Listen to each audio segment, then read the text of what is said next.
Hey everyone, welcome to the Mad Men Pod, where we dive headfirst into the wild world of marketing campaigns, business strategies, and up-and-coming brands. That's right, I am not Adil. You may have been able to get.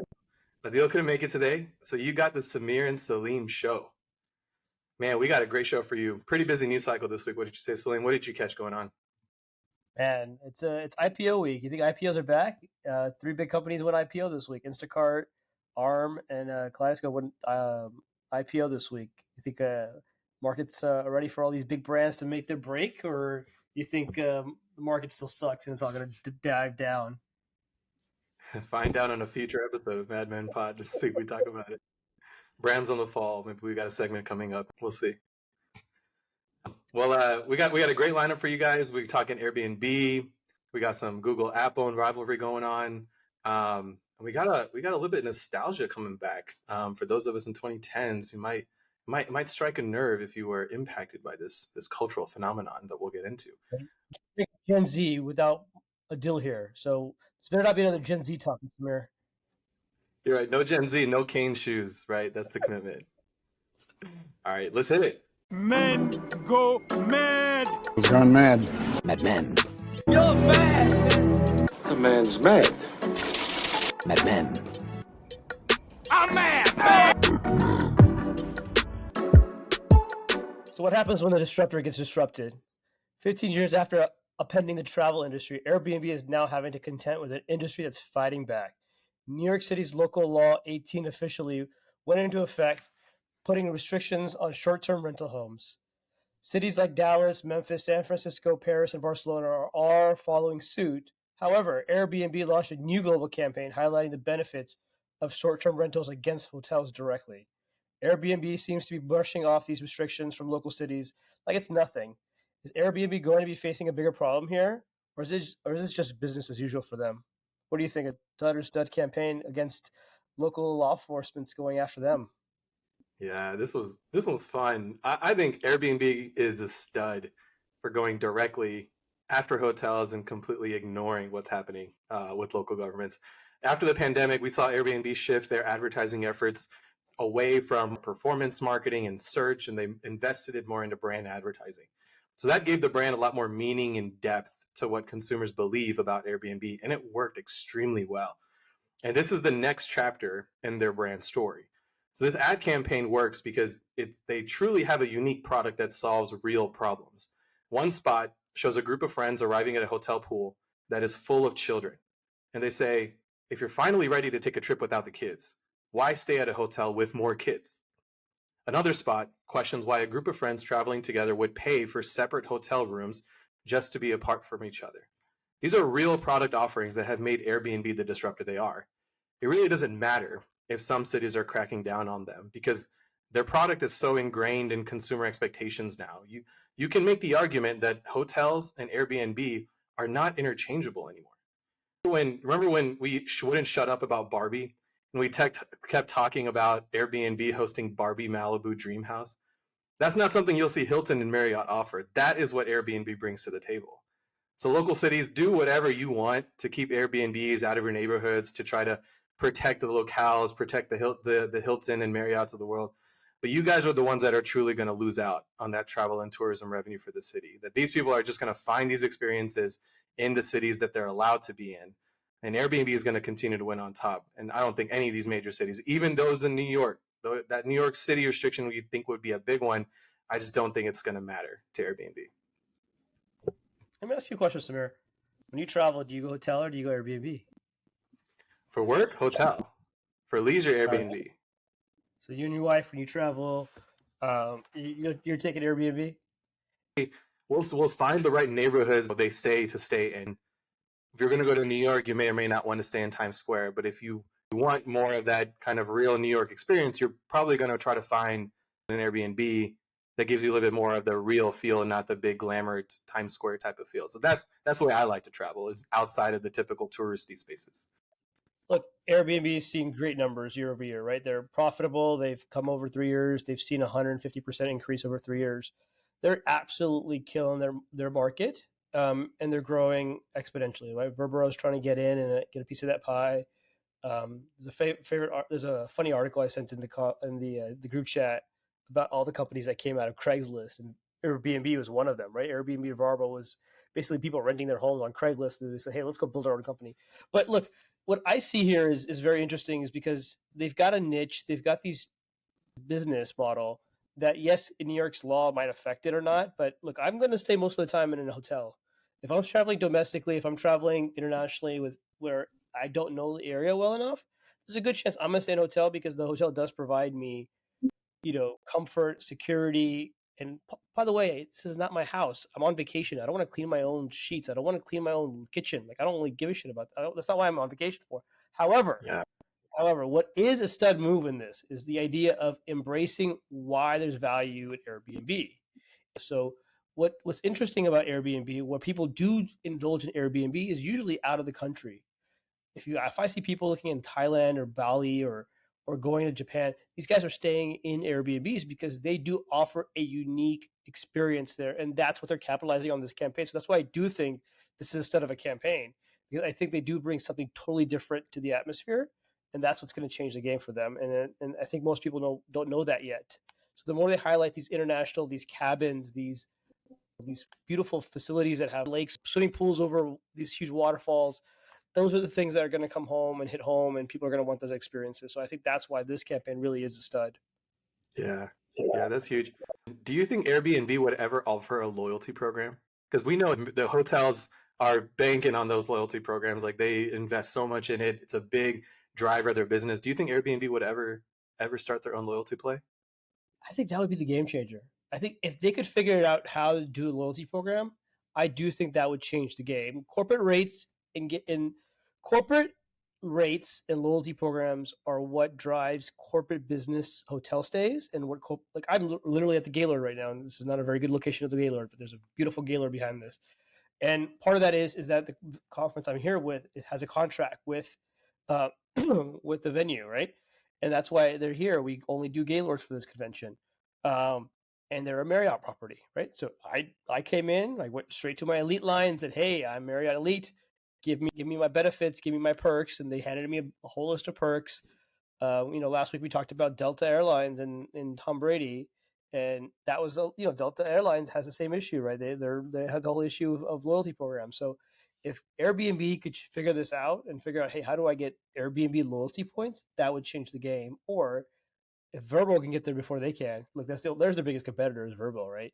So if Vrbo can get there before they can, we'll take the credit, but I think they'll change the game for them.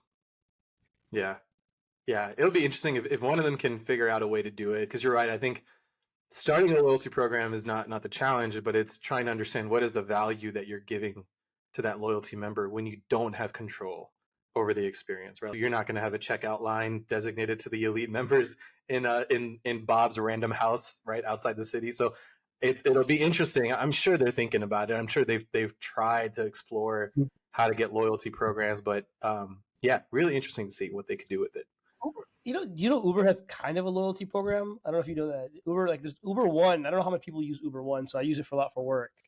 And I didn't realize it's kind of like a loyalty program. You kind of pay for it, but I get a percentage back for personal use. I get special pricing. I get prioritized on certain situations, and it helps, right? It's still some sort of a loyalty program. Once people have figured it out, everybody that I know that is on is on Uber One is like, yeah, this is phenomenal from a corporate program standpoint, right? So I think there's something there. Yeah, I think Lyft Pink? I think was their loyalty program. I might be making that up. They got something too. Honestly, I only got Uber One because it's free with my credit card. I don't know if I would have paid. I think it's like $10 a month, but I don't know if I pay for it. Maybe not a high enough user for it though. But yeah, with these on-demand platforms where you lose so much of that quality control, how you build a loyalty program regardless of that lack of control is really interesting. All right, I will take us into our next one. Last week, Apple launched its latest iPhone 15, but Google decided to launch its own ad campaign called Meet iPager, which Google spoofs off the typical ad full of beauty shots and graphics, unveiling a fictional iPager, claiming the new iPhone is barely better than a pager from the 1980s when it comes to texting technology. And it's because Apple refuses to adopt modern texting standards that have kept Android text green on iPhones. Google says in today's world, texting should be seamless, inclusive, and secure, not broken, degraded, and outdated, claiming Apple is holding everyone back. The campaign fuels the hashtag Get the Message. This was pretty aggressive from Google trying to rain on Apple's parade with their latest iPhone launch. Stud move to call out Apple, or dud move to try to get Apple to keep up with the times? At this point, I think this Apple, Android is all table stakes at this point. Like they have to do this advertising to stay relevant, right? I don't know if it's going to move the ticker any. Look, it's a great campaign. It reminds me of the iPhone 14 campaign with do you remember the two phones? Like there was Google Pixel, and they were charging the Apple iPhone because it died, and they were trying to make some like terrestrial photos in the dark with the light. Like it reminds me of that campaign. Look, Tim Cook is it's not Steve Jobs by any means, right? And Steve Jobs was the forward thinker. Hey, look, let's go build this, let's go build that. So on that front, I think this campaign's got some conversations, but it's not moving the ticker. If you look at the iOS market versus Android market, stayed at about 28-29% for the last 3 years. It hasn't moved any. CAGR's at 2.5%, so it's growing at 2.5%. So everybody's making more money, so the numbers look good. But if you look at the percentage breakdown, it's the same. So is this campaign really going to push the needle? I don't think so. You're still seeing lines show up. I don't know if you've seen the video from Saudi or Dubai or something people are throwing riots at trying to get the new iPhone, and I don't know why people still do that. I'm not upgrading. I have no reason to upgrade, but Samir, I know you may or may not. I don't know what your thoughts are. Yeah, I'm gonna upgrade, but I'm on the 12, so I got a ways to jump into this. But you made some good points, right? I mean, this is not gonna help sell any more Androids. Like this is not gonna. I don't even think it's really gonna hurt Apple in any way. I mean, every time there's a new Apple launch, there's always the two polarizing sides of the conversation. One is, hey, this is super cool. It's going to be an advancement in technology, or completely against it. This does nothing. You're just stealing what Google does already. Wow, like way to catch up, Apple. It's just a matter of what side is louder, in my opinion. And I think this one is Google fueling that latter conversation. And why I think it's a somewhat of a stud is because those green text messages, any of you guys out there on iPhone having that one friend, because it's only that one friend who has Android in that group chat, and it's always green and it throws everyone off and everyone complains about it. This is like a really interesting and creative way of making these like Android green texts Apple's fault, right? I think everyone is blaming that one Google Android guy for having an Android who's like breaking all of these group chats. And Google is trying to say like, no, like we are the advancement of the technology. Like we have adopted today's modern texting standards. Apple refuses to advance with the rest of us. So this is their fault. And we should point the finger at them. This happens every time, right? Think USB-C. Here we are, finally with an iPhone with the USB-C, right? Think bigger phones when Apple was going towards iPhone mini and Android was going towards Android bigger. Here we are with massive Pro and Pro Max phones, right? Like this is just like the same thing that's happening. Like Apple's gonna be late to the game because they are choosing to be late to the game. And regardless of whether they're being pointed at for being the ones that are holding the rest of the industry back or not, Apple's going to do what it wants. But Google's trying to do the right thing here of like, hey, those green texts are not our fault; they're Apple's. Like, blame it on them. Don't come to us. Like, we're the ones using iPager technology. I think is an interesting, creative way to do it. No, I agree with you. So you make some good points here. I think flipping the script on Apple, saying, hey, look, the green messages are your fault, not our fault. We've already upgraded text messages. iPhone messages on Android come out the same. Hey, by the way, your USB-C, you're late. We set the standard. Hey, bigger phones, we brought them out first. We set the standard. I think it really is changing the direction of how Apple is seen as not the winner. And people are now going to accept it and say, hey, look, you're right. Right? I'm an Apple user totally across the board. But I agree. I think they're always first in the game, and we have arguments with people. And now that they have secured their platform, their OS is much more secure. They come in with VPN. They've got a lot of other technology upgrades that they've saying, hey, look, we're providing the same stuff that Apple used to provide, but now we're doing it even better. I think this really is going to change the game. All right, let's get into our third dud or stud. One of the biggest cultural moments of the 2010s was one that never happened. You remember Fyre Fest from 2017? Well, the host of Fyre Fest, Billy McFarland, is out of prison now, and he is back with plans for Fyre Fest 2, scheduled for December 2024, and apparently pre-sale is already sold out. Fyre Fest had 32 billion mentions across social media since 2016, making it the largest, most talked about festival that never happened in the world, 350% more than Coachella. There's clearly a brand here in Fyre Fest that is highly recognizable, may not have the best reputation, but it could make a really compelling argument for an opportunity here. Is Fyre Fest coming back for part 2, a dud or stud? So I was doing some research on Fyre Fest too. I didn't even realize it's coming back. So I went and typed it in the Bard and said, Bard, give me some insight on Fyre Fest.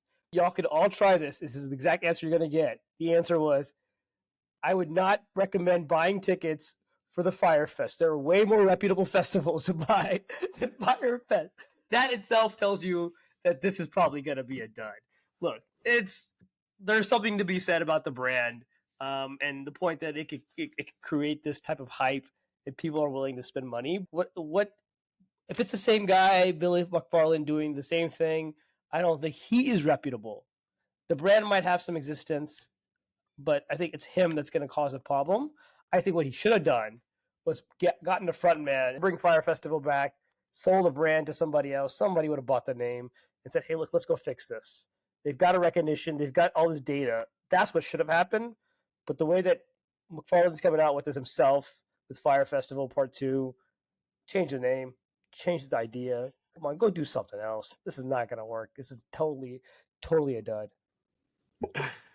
Yeah, but when I saw this one too, I was shocked. I think we're going to find out what is it going to take to rebuild a brand, and is it easier to rebuild a really powerful, strong, known brand, or is it easier to just create a new one and go with it? And I think we're going to find out what's going to happen here.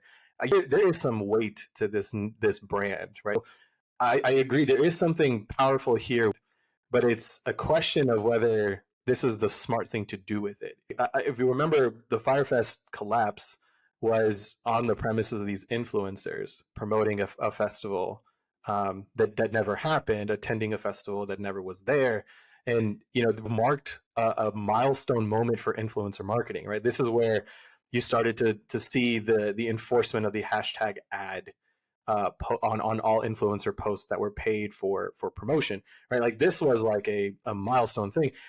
I'm curious what he's brewing in here for Fyre Fest 2. Like, is this going to be a similar play of this kind of influencer promotion and attendance? Like, are they going to be attracting any real superstar talent here because people might want to be a part of this kind of rebrand?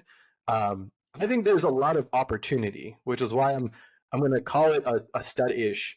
I think there is something here that could be done that might be profitable, and I think we're going to see like either a masterclass of how do you turn a brand around, or a complete failure, nosedive of how do you make a brand even worse and lose a bunch of money in the process of doing something that you knew was going to be stupid. So I think I'm just excited to see how this is going to unfold. December 2024, mark your calendars. Don't go, just watch, see what happens. Have you signed any artists for this thing? Like, I'm looking on the website. I don't see any artist. It was from them, by the way. Fyre Fest were the ones that said that they have 100 pre-sale tickets already sold out. So take that with a grain of salt. Yeah, I'm looking at this, and minus the hat sales or some stuff, like I don't see any artist plugs. How do you have a festival with no artist announcement? This is a scam, dude. This is a freaking scam. All right, I will take us into our brands to watch. Mine more of a trend to watch. There was a TikTok trend that went viral last week, and it started with a simple question: how often do you think about the Roman Empire? And these viral videos, like they took off. They typically feature a woman posing this question to their male partner, and all of these guys admitted that they think about the Roman Empire a lot. So some say every week, some say every day. and there's no explanation as to why. Hashtag Roman Empire has 1.3 billion views on TikTok, so naturally, brands wanted to join in. Wheat Thins started it by posting, "The Roman Empire would love Wheat Thins." Then a bunch of other big brands kept piling on: Coca-Cola, Ritz Crackers, Carl's Jr., Sonic, Converse, Redbox. Yes, guys, Redbox is still alive. Random ass brands. But why I'm highlighting this is not because it was just another stupid TikTok trend that went viral in the brand world. It's because all of this happened on Threads, guys. Threads, not X or Twitter, whatever. Threads was the primary social media platform where these brands entered the conversation. X used to play this role, but it begs two questions. One, do brands not trust X/Twitter to do this anymore? And two, are we starting to see a distinct role for Threads for brand social strategy? There's definitely something to watch to see how brands continue to use Threads over X. I think we were all kind of waiting to see how this was going to pan out. Like, how is Threads going to be any different? But to see brands use Threads as a way to stack onto these types of consumer conversations and be a part of this in real time, instead of Twitter or X, I think it's a signal. I think there is something here that's happening, that brands are choosing to explore Threads as a way to have these types of conversations. Maybe they're just experimenting, right? Maybe they're just trying to see, like, hey, we would normally do this on Twitter. Let's go see what happens on Threads. And like, sure enough, every brand did it. And all consumers got really fed up with it, because that's what happens when brands try to jump on the trend wagon and overdoes it. But definitely something to watch. Look, I give Threads credit because they redesigned the Instagram feed to where Threads just shows up on the chats or like in your scroll now.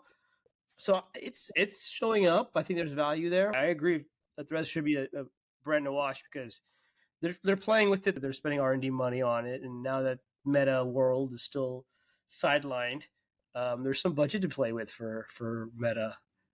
So I think there's an opportunity for Threads to get relevant here, especially with X's downturn. So with my brand to watch, and I'm gonna stay true to my brand. I am a B2B guy in tech. So this past week, Cisco announced its intention to acquire Splunk, a cybersecurity software company, for $28 billion. Yep, that's billion dollars in cash. This will be Cisco's largest acquisition to date. Look, Cisco's been trying to get into the security game for a while. They know that this is the next big market for them and to be relevant in their industry. They already own the network and the edge and parts of communications collab. And they've been trying to win security with acquisitions of Duo, AppDynamics, IronPort, OpenDNS, and recently Thousand Eyes. But they have just made some incremental moves. But by the time they can integrate these stuff and hit the market, they're way behind every security player that's out there. But now with Splunk's acquisition, now they have access to real security, software access, security customers. They're really making a name for themselves in the security world with this acquisition and really shaking things up. That's why I think Cisco is my brand to watch.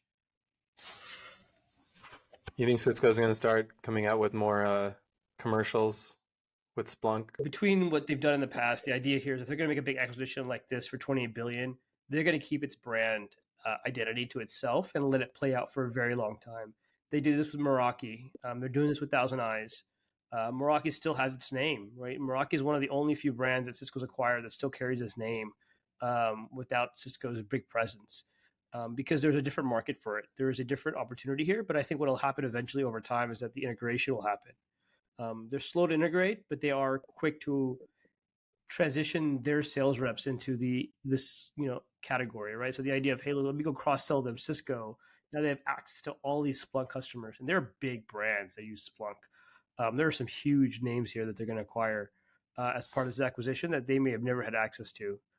They've got a campaign, something like to the idea of if it's connected, it's secure.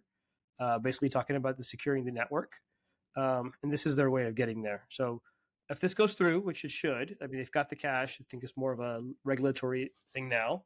I think it's gonna really shake this thing up, and that leads them opportunity to build a whole ecosystem around security with them at the core. Well, I know Adil's not here, but we do have his brand to watch. And by the time you're listening to this, it's still probably being talked about in the media. Travis Kelce and Taylor Swift. Adil makes a good point about football players being very hard to market. Is it because they wear helmets and pads? Because you're not really going to recognize them by face. But this weekend, the Swiftie universe took notice of Travis Kelce. We're seeing kind of the merging of E! Channel with ESPN and all of the media outlets talking about the same thing. I know our Swift for President endorser is not here. I'd love to see his intake on this. I mean, Taylor Swift is an Eagles fan, last I heard, so maybe this whole thing is just a ploy to get the Chiefs off their game. Who knows? We'll see come February. Well, that was the show today. Stay fabulous. Trademark a deal. Ciao. Men go mad. He's gone mad. Mad Men. You're mad. The man's mad. Mad Men. I'm mad.